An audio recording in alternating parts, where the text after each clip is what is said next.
La Diablita lured us to a park to smoke marijuana. We were soon ambushed by MS-13 gangsters. 8 or 9 covered their faces with sweaters. Told us to get down on our knees. They had weapons, machetes. I jumped a fence and a stone wall. Ran for my life when one shouted behind me, "Hack him." Thank God, I managed to get away. The defense is trying to poke holes in the testimony, asking why was Ruiz spared? Is he MS-13 too? Were the victim members of a rival gang? Why didn't he call 911 immediately? Why did he go home and go to sleep? Prosecutors say the victims were marked for death for posing in social media photos, disrespecting MS-13. After the killings, Leniz Escobar allegedly bragged about her role in a phone call that was recorded by law enforcement, telling her boyfriend in code she was happy 4 took the train and saw the light. 1 got away. Ms. Escobar maintains her innocence. She has pled not guilty. We have just started what is going to be a 3 or 4 week trial, the defense attorney Jesse Siegel said. Following the funerals of the young men and arrest of other MS-13, and another high-profile murder case of teens Kayla Cuevas and Nisa Mickens, then President Donald Trump came to meet with the families in an effort to focus on the government's battle with gangs. You may have heard of MS-13. You might remember the story back in Virginia in 2003 when the 17-year-old Paz, Miss Paz, she went to law enforcement and said she wanted out. She wanted out of MS-13. She wanted to become a witness, and they promised her protection, that she would go to the Witness Protection Program. And she did. She went to the Witness Protection Program, but what happened? She didn't want to be alone. All she ever knew was her gang. All she ever knew was MS-13. She went back to her friends, and eventually she was found stabbed to death. So you might have heard about MS-13 way back then, and maybe it was no longer in your mind. But when Kayla Cuevas and Nisa Mickens were murdered, Donald Trump and then Attorney General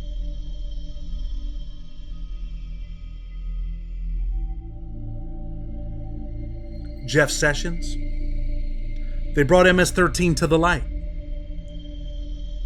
And now this case. Will she win or will she lose? She was 17 at the time. She wanted to be cool. She thought she was cool, and being cool, she didn't realize that death was real. She didn't realize that her life would be in limbo. Although she might not be hacked with machetes, she may very well be crucified in a federal courtroom. Will Escobar win? Her jailed boyfriend is a witness for the prosecution. He already testified that he was among a dozen MS-13 who murdered the victims in cold blood, and that it was Escobar who lured them there. She's the one who was conniving. She was the one who tricked them. She was the one who brought them there, who lured them. But what does the government have? What evidence do they have? The government says, first, the significance of the devil to the MS-13 will be made clear at trial. Several witnesses, including CW3, will testify in substance that MS-13 members believe they serve the devil, that they invoke the devil before committing murders, that many of their hand signs are intended to invoke the devil and their subservience to the devil, and that in murdering their victims, they feed the beast, their souls. Second, the government expects to establish at trial that the defendant's self-selected handle on the multimedia instant messaging application app, Snapchat, is La Diablita. The government also intends to establish that the defendant communicated with others, including co-conspirators and the surviving witnesses, using this social media account. Additionally, the federal government anticipates that witnesses, including CW1, will testify in substance that the defendant considered herself to be devilish, that she cultivated this persona with her social media presence, including by frequently using a purple devil emoji in posts on Snapchat. The defendant's self-identification as a little devil is therefore highly relevant and admissible to show how she aspired to be perceived by others, most significantly, the devil serving MS-13 gang members whose trust, respect, and acceptance she was intent on obtaining. Indeed, the evidence will show that the defendant is an MS-13 associate who worked hand in hand with the gang's members to realize the goals of the MS-13, including and most prominently, the murders of the 4 victims with which she is charged in the indictment.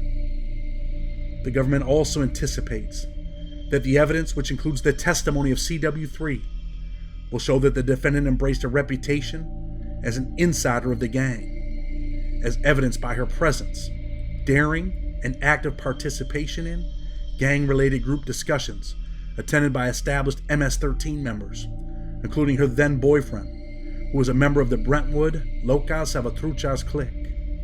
Indeed, the government anticipates that CW3 will testify, in substance and in part, that the defendant was not only participated in these discussions, but also reported back to certain more established MS-13 members about the activities, or lack thereof, of lesser established local cliques. Accordingly, the fact that the defendant chose the nickname La Diablita for herself is wholly consistent with her well-established admiration of the MS-13 gang and her demonstrated desire to be accepted, respected, and trusted by the MS-13 gang members. On trial for the murders. On trial for the murders of 4 men that she lured for disrespecting MS-13 by throwing up MS-13 gang signs on social media. By throwing up these gang signs, it would cost these young men their lives. Little did they know, or little did they believe, that when they were heading out into the woods with this young lady, that they were being led into a trap that reeked of violence, a trap that would come at their own pain, at the pain of their families. But Lee Diablita, she was 17. She's now 22. 5 years later, she's sitting in a jail. Every day she's handcuffed by the U.S. Marshals. She's chained from head to feet. The cold metal bites into her skin from the shackles. She feels the cold metal of the handcuffs wrap around her wrist. Bracelets that she will likely wear for the rest of her life. What can she do when the evidence is stacked against her? One of the first witnesses, who was 15 at the time, he testified that Escobar was responsible for picking the spot in the woods and showed the boys how to get there. He said they were there smoking pot when a group of 7 to 9 men came through a fence, very deep in the woods, with machetes and sweatshirts covering their faces. He said they told the group of 5 boys to get on their knees and to not move, or they would all be killed. When they tell them to get on their knees or else you'll be killed, what do you think they were thinking? Did they think they were going to make it out? Or would they have tried to run? The witness testified that he got up from his knees, that he jumped on top of a fallen tree and then ran over a fence to get away. After he got over the fence, he said there were 2 men waiting there who chased after him. But he was able to get away. Can you imagine that? Being chased by people with machetes that have a reputation of killing people with a machete? They ran. He ran. The others didn't run. They did not run. And what happened? What happened is they were massacred on that day. They were killed. Cold blood. With machetes. By a notorious and violent gang. A gang that, as we said, has a reputation of being bloodthirsty. This didn't just start recently in New York. This has been going on for many years. It's just back in the news now. Just back in the news where things get real. MS-13 didn't just start in New York City. The gang has plagued Long Island and Queens for many years with a series of brutal slayings. We talked earlier about Nisa Mickens and her best friend Kayla Cuevas. But we also have the murder in 2016 of Angel Solar. He was found in a Long Island field. He too had been hacked to death by a machete.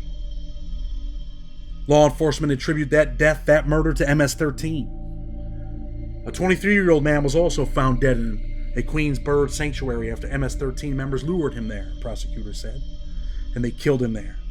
Beyond murder and assault, the MS-13 gang has also been linked to drug and gun trafficking, as well as extortion and racketeering schemes. The 18th Street Gang is better known for prostitution, protection rackets, and selling forged documents. Still, though, in New York City, the gangs exist in pockets of the city, and the violence they generate is seldom random.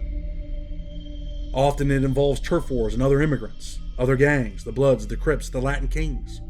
The Trinitarios are a higher priority for the New York Police Department, so they haven't been on MS-13. But with all of these murders within the last 4 or 5 years, they've turned their face to them. The Department of Justice, the U.S. Attorney's Office, has turned to MS-13. They're tracking them down. They're prosecuting them. They're taking people like Leniz Escobar, and they're taking her to federal court, and they're charging her. But where did it all begin? The Mara Salvatrucha, or MS-13, is perhaps the most notorious street gang in the Western Hemisphere nowadays. While it has its origins in the poor, refugee-laden neighborhoods of the 1980s Los Angeles, the gang's reach now spans from Central America to Europe. While they are largely a predatory criminal organization, living mostly from extortion, the gang's resilience owes to its strong social bonds, which are created and strengthened via acts of violence against mostly their rivals and one another. Their activities have helped make the Northern Triangle, Guatemala, El Salvador, and Honduras the most violent place in the world that is not at war. In October 2012, the U.S. Department of the Treasury labeled the group a transnational criminal organization, the first such designation for a U.S. street gang, but their criminal proceeds do not even approach those of their counterparts on that list. The U.S. government has since gone one step further. In late 2020, charging over a dozen MS-13 leaders in El Salvador with terrorism, marking an unprecedented escalation in the country's fight against international street gangs. The MS-13 was founded in the poor, marginalized neighborhoods of Los Angeles in the 1980s. As a result of the civil wars racking El Salvador, Guatemala, and Nicaragua, refugees flooded northward. Many of them wound up in California, living among the mostly Mexican neighborhoods of East and Central Los Angeles, as well as the San Fernando Valley. While the Mexican gangs reigned in the local underworld, the war-hardened immigrants quickly organized themselves into competing groups, the strongest of which was called the Mara Salvatrucha Stoners, or MSS. The origins of the name are still disputed, but Mara is a Central American term for gang. Salva refers to El Salvador.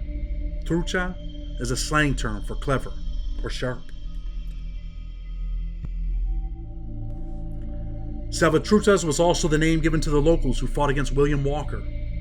He was an ambitious businessman and a proponent of slavery from the United States, who tried to subdue various parts of Central America with a small army in the 1850s. Walker, after a brief stint as the self-proclaimed president of Nicaragua, was overrun and executed by Honduran locals.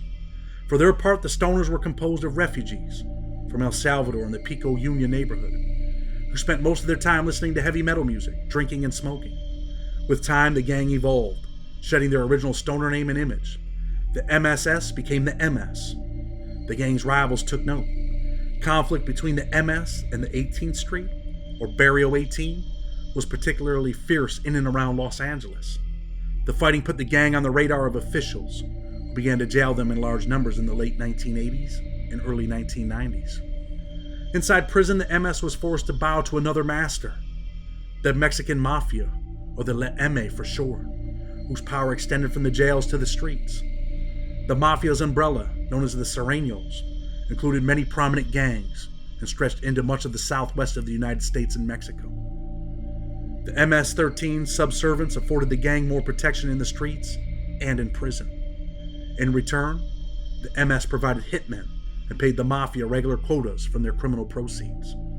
It also added the number 13, the position M occupies in the alphabet, to their name. Thus, the MS became the MS-13. By the mid-1990s, partly as a way to deal with the gangs, and partly as a product of the Get Tough immigration push, toward the end of the presidency of Bill Clinton, the U.S. government began a program of deportation of foreign-born residents convicted of a wide range of crimes.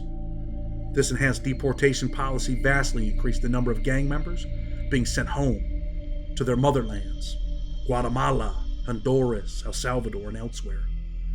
According to one estimate, 20,000 criminals were returned to Central America between 2000 and 2004. Today, that trend continues. U.S. immigration authorities removed nearly 6,000 suspected gang members in 2018 alone, around 1,300 of them from the MS-13.